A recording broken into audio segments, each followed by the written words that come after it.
Hi, my name is Mary Varney. I'm a senior at LSU and I'm a finance major. This is my second presentation for internal audit, and today I will be discussing the 2007 to the 2008 financial crisis. This financial crisis was very prevalent in the United States, but the world as well. I will mostly focus on the banking system and the roles it played in creating the financial crisis, and then I will discuss how internal auditing plays a role. The 2008 economic crisis was felt worldwide. In the United States, it was almost comparable to the Great Depression. It even gained the name the Great Recession. Regulations on the financial derivatives had relaxed. Unemployment rose rapidly, and again, these impacts could be felt today. However, we are out of the recession. This was one of the greatest economic crises we ever felt, and it was felt worldwide, and a big part of it, as I said earlier, was the banking system. So now we'll talk about that. Think about it as the housing market, the prices were decreasing. Everyone saw this as a good thing. Banks were taking on more risk, so they were giving out very high mortgages to risky investors that didn't have great credit. They were buying lower priced homes and they were not able to pay off these mortgages. The banks felt that just having the house as an asset would be enough, but unfortunately, the whole housing system started to collapse in on itself. And as the banks were having money invested from people's savings, using these monies to give off mortgages to risky lenders and not receiving the money back, people began to lose their life savings. I will now discuss the two laws that the banks used to relax a lot of their investment regulations and begin investing in risky things. The first law is the Financial Services Modernization Act of 1999. You can refer to slide 4 in my PowerPoint to learn more about this act. It's the first law we'll talk about today, and the law allowed banks to invest in derivatives using deposits of their own. Companies could also begin to invest in each other. This included commercial banks. It resulted in a consolidated number of banks. So as there were very small banks everywhere, there became a smaller number of large centralized banks. As the money was pooled into one area with larger, bigger banks, if these banks were to fail, it would greater impact the economy. And that was a big thing in the end for the United States, was if they should bail out all these banks that were failing. So this did impact the economy and lead to the 2008 financial crisis. In slide 5, I talk about the second law. The banks utilized this to increase their investments, and they also disregarded high risk that they were taking on. The name of this law is the Commodity Futures Modernization Act. This law helped to repeal parts of the Glass-Steagall Act. The Glass-Steagall Act was put in place after the crash of the stock market, and it was used to ensure that commercial banks were not getting too risky with investing. Now, using the Commodities Future Modernization Act, banks and commercial banks began to make investments. They were ignoring these high risk, investing in other companies, and essentially they were trading the risk between different companies. This second law was used for over-the-counter derivatives. This refers to derivatives that are traded without a person in the middle, and they can be traded privately, which can lead to more risk, which again, as I will get into later, is why internal auditors can help protect against this. The third thing I will talk about is when I previously discussed the housing market crash.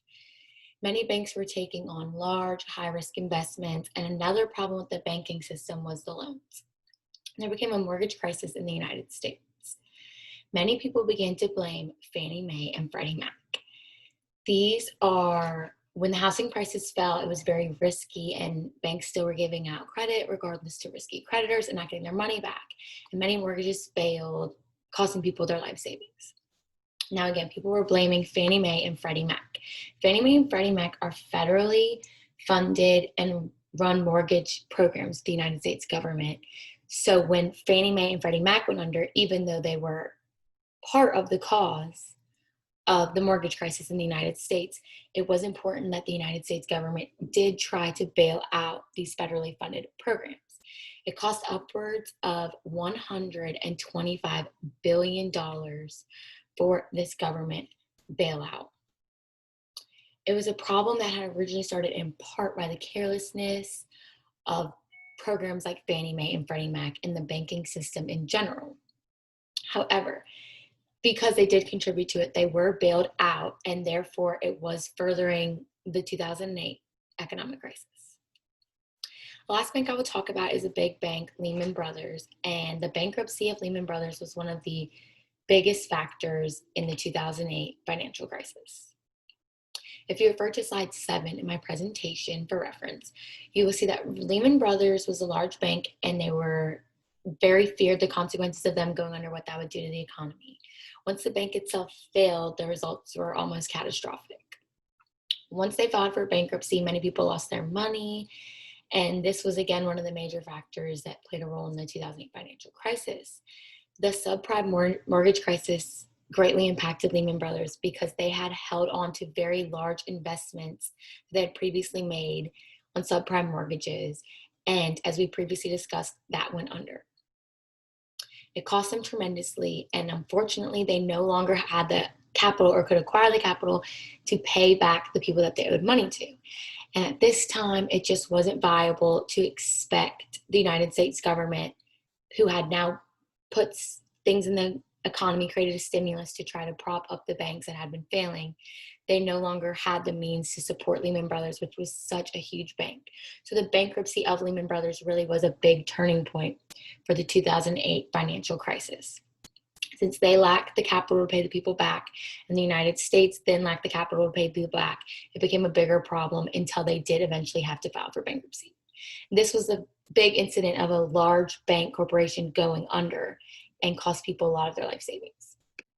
In conclusion, the 2008 financial crisis was felt worldwide, and it was very impactful in the United States. Although there were many contributing factors, I mostly focused on the banking system, the risky investments they took, and the subprime mortgage crisis.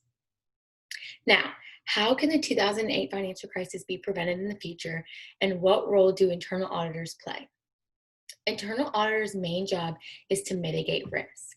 As banks were using the 2 new laws discussed, and especially repealing parts of the Glass-Steagall Act, internal auditors could have stepped in, mitigated risk, identified risk, stopped investments to risky creditors, risky investors, and also ensured that the company's corporate governance was stronger. It's very important that a company has a very strong corporate governance. This starts with the management, but it is very important that internal auditors come in, do their role properly, and help to mitigate the risk by identifying any potential threats, putting them on a graph on basis of likelihood and impact, and therefore they could have stopped a lot of the risky investments, a lot of the mortgage crises. And again, this was an economic problem felt worldwide. So it's probably safe to say that after this, the use of internal auditors and their role in a business was more valuable and more appreciated by companies, since they could help come in and build a strong foundation for a strong corporate governance and instill very strong internal controls.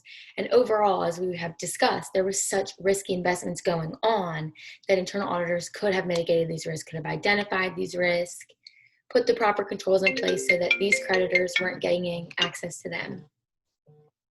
In conclusion, the 2008 financial crisis was brought on by many things.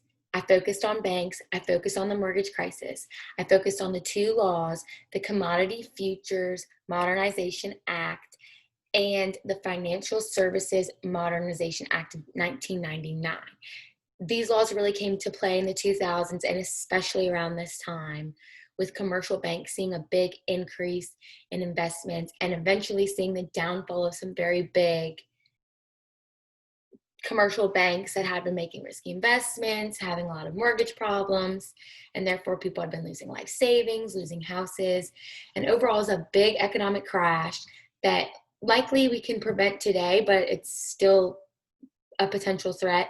So overall, in banks, in companies, in general, internal auditors are very important. The role of mitigating the risk is sometimes underestimated, but it's very necessary and important. Thank you for hearing my presentation on the 2008 financial crisis.